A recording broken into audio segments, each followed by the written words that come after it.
आणि centre of attraction म्हणजे आपण पुढे जाणार आहोत तेव्हा मी तुम्हाला सांगते. मला सगळ्यात जास्त आवडणारी गोष्ट ती पुढे आहे, ती दाखवते मी तुम्हाला. तर इथं तुम्ही बघू शकता की इथे ॲक्युपंक्चर होऊ शकतं. म्हणजे विदाऊट चपलांचं जर आपण याच्यावरून चाललं तर ॲक्युपंक्चरची फिलिंग आपल्याला पायांना मिळू शकते. या साईडला सुंदर अशी छोटी छोटी झाडं झुडपं दिसतात तुम्हाला. खूप अशोकाची झाडं लावलेली आहेत तिथे. ही सर्व अशोकाची झाडं दिसत आहेत. आणि अजून पण ऐकू शकता तुम्ही पक्ष्यांचे आवाज खूप सुंदर येत आहेत. कोकिळेचा आवाज खूप सुंदर येतो. Hello friends, welcome to Meenakshi's vlog. तर आज आपण आलेलो आहोत एका सुंदर जागी. ती जागा कोणती आहे माहितीये? स्वर्गीय इंदिरा बाबूराव सरनाईक निसर्ग उद्यान. हे उद्यान स्वर्गीय बाबूराव सरनाईक हे थोर साहित्यिक आणि ज्येष्ठ कवी होते. तर आज म्हटलं छानपैकी या गार्डनची सवारी करूया आणि तुम्हालाही या गार्डन मधलं काय काय सुंदर अशा गोष्टी आहेत त्या दाखवूया. चला तर आपण गार्डन कडे वळूया. तसंच या गार्डनची वेळ आहे मंडळी सकाळी 6 ते 10 आणि संध्याकाळी 4:30 ते 7:30 वाजेपर्यंत हे गार्डन सुरू असतं. तर तुम्ही इथे येऊ शकता. ठाणा स्टेशन पासून हार्डली ते 20 ते 25 मिनिटांच्या अंतरावरती असेल. तर बस किंवा ऑटोने तुम्ही इथपर्यंत येऊ शकता. तर या गार्डनचा ऍड्रेस आहे पोखरण रोड नंबर 1 आणि अपोजिट बेतने हॉस्पिटल. तर असा या गार्डनचा पत्ता आहे. तर तुम्ही इथे नक्कीच भेट द्या आणि सुंदर सुंदर गोष्टींचा आनंद घ्या. चला आपण गार्डन कडे वळूया मंडळी. तर इथे तुम्ही बघू शकता सुंदर सुंदर असे हरणांचे स्टॅच्यू त्यांनी ठेवलेले आहेत. त्याचप्रमाणे तिथे मध्यभागी ना या साईडला सुंदर अशी छोटी छोटी झाडं झुडपं दिसत आहेत तुम्हाला. खूप अशोकाची झाडं लावलेली आहेत तिथे. ही सर्व अशोकाची झाडं दिसत आहेत आपल्याला. या साईडला सुद्धा भरपूर झाडं झुडपं आहेत आणि या साईडला सुद्धा एक हरणाचं स्टॅच्यू गेलेलं आहे. तर असं ते हरण गवत चरताना असं दिसतंय. असे स्टॅच्यू ते दाखवलेले आहेत त्यांनी. तर फ्रेंड्स, इथून असा हा गार्डन मधून एंटर केल्यानंतर पुढे आल्यानंतर आपल्याला हा वॉकिंग ट्रॅक दिसतोय. तर इथं तुम्ही बघू शकता की इथे ॲक्युपंक्चर होऊ शकतं. म्हणजे विदाऊट चपलांचं जर आपण याच्यावरून चाललं तर ॲक्युपंक्चरची फिलिंग आपल्याला पायांना मिळू शकते. इथून असं सरळ गेल्यानंतर पूर्ण हा ॲक्युपंक्चरचा रस्ता जातोय. तर विदाऊट चप्पल तुम्ही बघू शकता ते काका पण जातात इथून. तर खूप सुंदर असा फील येतो. फ्रेंड्स, तुम्ही बघू शकता की इथे सुंदर सुंदर झाडं लावलेली आहेत आणि झाडांना पाणी दिलं जाते सकाळच्या वेळेस. आणि इथे छानपैकी असं वॉल आहेत. तर प्रत्येक वॉल वरती त्यांनी प्रत्येक मेसेज दिलेला आहे. तर इथे मेसेज लिहिलेला आहे, your mind is a garden, your thoughts are the seeds, you can grow flowers and you can grow weeds. याचाच अर्थ थोडक्यात जर मला कळलेला असा आहे की गार्डन, आपलं मन जे आहे ते गार्डन सारखं आहे. वेगवेगळ्या रंगबिरंगी फुलांनी त्याचप्रमाणे वेगवेगळ्या थॉट्सनी विचारांनी भरलेलं आहे. आणि आपल्या अंतर्मनामध्ये आपण जे बीज पेरू म्हणजे जे सीड्स पेरू त्याचप्रमाणे तुमचे येणारे विचार आणि नंतर येणाऱ्या सगळ्या गोष्टी त्या निर्माण होणार आहेत. त्याच्यातून तुमचे जसे विचार असतील, म्हणजे जसं आपण गार्डनमध्ये सीड रोवतो त्याचप्रमाणे फ्लॉवर्स किंवा त्यांना फळं येत जातात, त्याचप्रमाणे आपलं मन सुद्धा असतं की आपण ज्या विचारांना त्यांच्यामध्ये विचारांचं बीज पेरतो त्याच पद्धतीने नंतर पुढे जाऊन आपलं नशीब तसंच होत जातं. तर नशीब दुसरं तिसरं काही नसून हेच सगळं मनाचे खेळ आहेत आणि अंतर्मनाचं सगळी शक्ती आहे ती. तर पॉझिटिव्ह विचार करा आणि पॉझिटिव्ह वागा तुम्ही. त्याचप्रमाणे इतरांशी बोलताना सुद्धा पॉझिटिव्ह बोला. खूप सुंदर सुंदर आपण बोलू शकतो. इन रिटर्न पण आपल्याला तसं सुंदर सुंदर मिळत राहील असं निसर्ग आपल्याला संदेश देतो. आणि निसर्गाच्या सानिध्यात आपल्याला बरंच काही चांगलं सुचत असतं. तर निसर्गाच्या सानिध्यात जेव्हा असं काही सुचत असतं तेव्हा त्याच्या अटॅचमध्ये राहणं खूप महत्वाचं असतं. तर दिवसातून एकदा तरी अशा निसर्गाच्या सानिध्यात तुम्ही येऊ शकता आणि सुंदर सुंदर जागी जाऊन तुम्ही जिथे राहता तिथे कोणत्या कोणत्या छान छान गार्डन्स आहेत किंवा छान छान निसर्गप्रेमी कोण आहेत किंवा निसर्गाच्या बाबतीत कुठल्या चांगल्या गोष्टी आहेत बघण्यासारख्या, त्या मला कमेंट्समध्ये नक्की सांगा. चला तर आपण पुढे वळूया.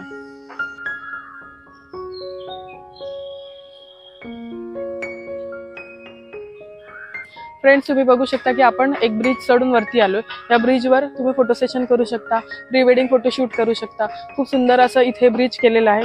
आणि जर तुम्ही पुढे जाऊन बघू शकता तर इथे स्लाइड्स केलेत मुलांना खेळण्यासाठी.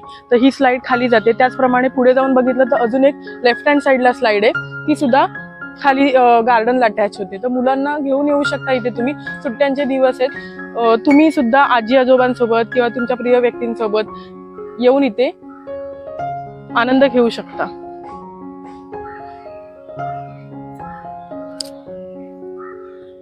वरून सुद्धा आता आपण असं बघितलं ना तर संपूर्ण गार्डन वरती नजर जाते आणि संपूर्ण गार्डन आपल्याला या ब्रिजवर उभं राहून दिसतोय। आणि बघू शकता किती वेगवेगळ्या प्रकारची झाडं लावलेली आहेत, इथे फुलं लावलेली आहेत, खूप सुंदर सुंदर सगळं वातावरण झालेलं आहे। आणि पक्ष्यांचा आवाज पण आपण जर नीट ऐकला, जर तुम्हाला ऐकू येत असेल तर पक्ष्यांचा आवाज सुद्धा येतोय।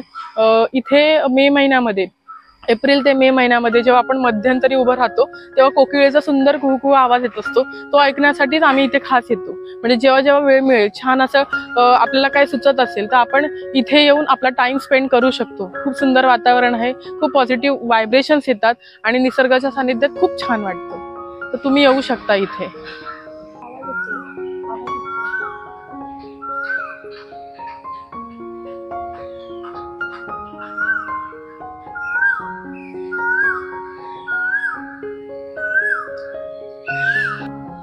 तर फ्रेंड्स, तुम्ही ऐकू शकताय पक्ष्यांचा आवाज येतोय, कोकिळेचा आवाज येतोय, कुहू असा आवाज येतोय। तर मला असं वाटतं ऑब्झर्वेशन खूप महत्त्वाचं आहे, म्हणजे निरीक्षण आणि परीक्षण या दोन्ही गोष्टी झाल्या पाहिजेत। आपण जिथे पण जातो तिथे थोडा वेळ शांत बसून आजूबाजूला काय चाललंय किंवा कुठले कुठले आवाज येतात किंवा निसर्ग आपल्याला काय संदेश देतोय किंवा प्राणी पक्षी फुलं झाड यांच्या माध्यमातून निसर्ग आपल्याला काय सांगू पाहतोय हे थोडंसं आपण ऑब्झर्व केलं तर नक्कीच आपल्याला मदत होईल प्रत्येक गोष्टीकडे निरीक्षणाच्या दृष्टीने बघण्यासाठी।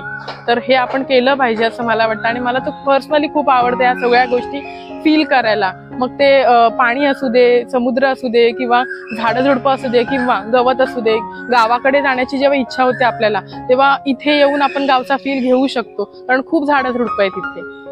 फ्रेंड्स, तुम्ही बघू शकता की आपण मगाशी जो ब्रिज चढलो तिथून चढत चढत वर आलो, मग त्याचा एंड आहे ना इथे येऊन होतो। म्हणजे असं पूर्ण सी शेप म्हणू शकता तुम्ही, नागमोडी वळणाचा असा हा रस्ता आहे, तो इथे येऊन संपतो हा ब्रिज। आणि अजून पण ऐकू शकता तुम्ही पक्ष्यांचे आवाज खूप सुंदर येत आहेत, कोकिळेचा आवाज खूप सुंदर येतो।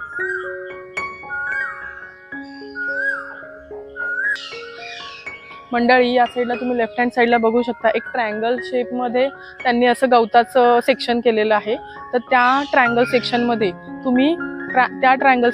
तुम्ही बसून ध्यानधारणा किंवा मेडिटेशन खूप सुंदर प्रकारे होऊ शकतं। जेव्हा एखादं बसून चिंतन करायचं असेल तर तिथे खूप सुंदर प्रकारे होऊ शकतं। तर ते मला खूप आवडलंय। आणि सेंटर ऑफ अट्रॅक्शन म्हणजे आपण पुढे जाणार आहोत तेव्हा मी तुम्हाला सांगते, मला सगळ्यात जास्त आवडणारी गोष्ट ती पुढे आहे, ती दाखवते मी तुम्हाला। फ्रेंड्स, तुम्ही बघू शकता की ह्या निसर्ग उद्यानात निसर्ग वाचनालय सुद्धा, म्हणजे अधिकाधिक भर सौंदर्यामध्ये अजून वाचनालयाची भर म्हणून हे सुंदर असं वाचनालय इथे उभं केलेलं आहे।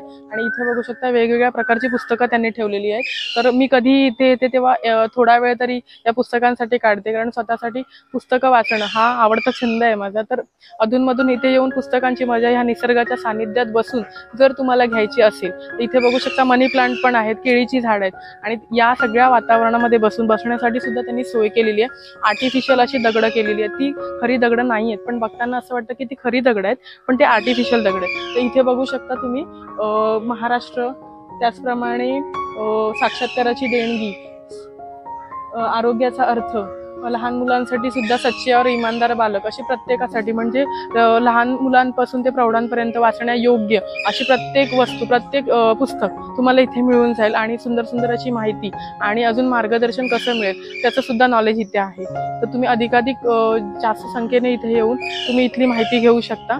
सुंदर वातावरण आहे आणि तुम्हाला तुमचा मूड रिफ्रेश करण्यासाठी रिफ्रेशमेंट हवी असेल तर इथं बसून तुम्ही त्याचा आनंद घेऊ शकता।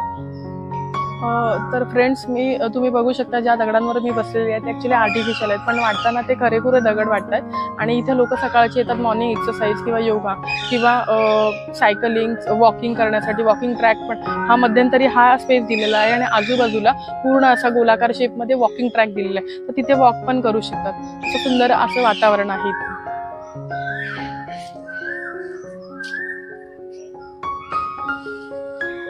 त्याचप्रमाणे इथे बघू शकता 4 जणांची अशी बैठक दिलेली आहे। 1 2 3 4, कुठे कुठे 2-3 दगड आहेत, कुठे कुठे 3 आहेत, कुठे कुठे 4 आहेत। तसं ते ओरिजिनल वाटतं हे दगडांच्या शेपमध्ये असलेलं, पण हे दगड ओरिजिनल नाही आहेत, हे आर्टिफिशियल आहे। इथं बघू शकता तुम्ही मोठं असं ग्राउंड, म्हणजे गवतांचं गार्डन आहे। तर इथं मुलं क्रिकेट, ॲक्च्युली तिथे लिहिलंय बाहेर सूचना फलक दिलेला आहे, मोठी यादी दिलेली की काय करायचं आणि काय करू नये। झाडांना म्हणण्यापेक्षा फुलांना हात लावू नये किंवा फुलं तोडू नयेत असं निसर्गप्रेमी लोकांसाठी संदेश दिलेला आहे। पण इथे मुलं नॉर्मल खेळ खेळू शकतात। असं म्हणतात ना, इथे माती आहे तर असं म्हणतात की डाग अच्छे, या मातीत खेळता खेळता मुलांना थोडेसे डाग लागू द्या किंवा थोडंसं पडू झडू द्या किंवा त्यांना शिकू द्या। लहान मुलं ग्रो होताना शिकतच पुढे जातात। जेव्हा आपण कुठलीही नवीन गोष्ट शिकतो तेव्हा थोडंसं धडपडतो, थोडंसं लागतं, पण त्याच्यानंतर कोणत्या तरी चांगल्या गोष्टी आपण नवीन शिकत जातो।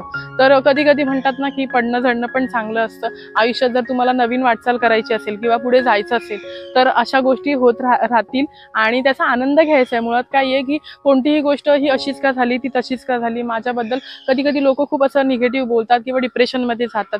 तर ती बाजू ठीक आहे, वास्तविकता जी आहे, जे खरं आहे ते आपण ऍक्सेप्ट करून हसत हसत त्या गोष्टीला सामोरं कसं जाऊ किंवा पुढे येणाऱ्या आव्हानांना आपण चॅलेंजेस कसं घेऊ, पॉझिटिव्हली त्या गोष्टी कशा पार पाडू शकू, हा असेल पॉझिटिव्ह अप्रोच। तर ह्या अप्रोचने जर आपण पुढे गेलो ना आयुष्यात, तर हे आयुष्य ना खूप सुंदर असा प्रवास होऊन जाईल। त्या प्रवासात आपण फक्त मजा घेत घेत प्रत्येक गोष्टी आपण मजा घेत घेतच पुढे जायचंय, म्हणजे प्रत्येक गोष्टीची। मग ती कधीतरी दुःख येईल, कधीतरी सुख येईल, पण या सगळ्या गोष्टी आयुष्यात जरी प्रत्येक रंगाचे जसे कपडे आपण घालतो तसेच प्रत्येक रंगाचे म्हणजे सुख आणि दुःख यांनी भरलेलं आयुष्य हे आपल्यामुळेच, आपल्या विचारांमुळेच घडत असतं। पण तरी देखील कुठेतरी म्हणतात ना की पॉझिटिव्ह अप्रोच ठेवून आपण त्या गोष्टी जर एन्जॉय करू शकलो तर लाईफ इज खूप सुंदर जर्नी आहे। म्हणजे आयुष्याची हा जो प्रवास आहे ना तो खूप सुंदर होऊन जाईल। तर अशा पद्धतीने आपण हे सगळं घेऊ शकतो मित्रांनो।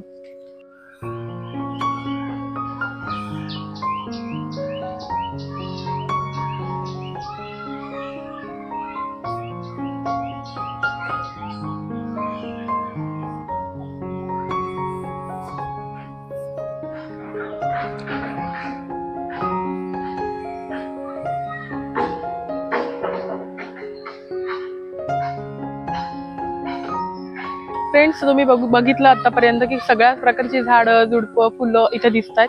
त्याचप्रमाणे हे एक छोटंसं पानांना आलेलं फूल आहे आणि हे नंतर सुकल्यानंतर, आता ते रेड कलरचं दिसतंय पण सुकल्यानंतर ते तसं इथे बघू शकता थोडंसं काळपट आणि चॉकलेटी रंगाचं होऊन जातं। खूप सुंदर दिसते फ्रेंड्स। तर लेफ्ट हँड साईडला जी वॉल आहे त्यावर असं लिहिलेलं आहे की happiness is a taking a walk in the garden under bright sunshine.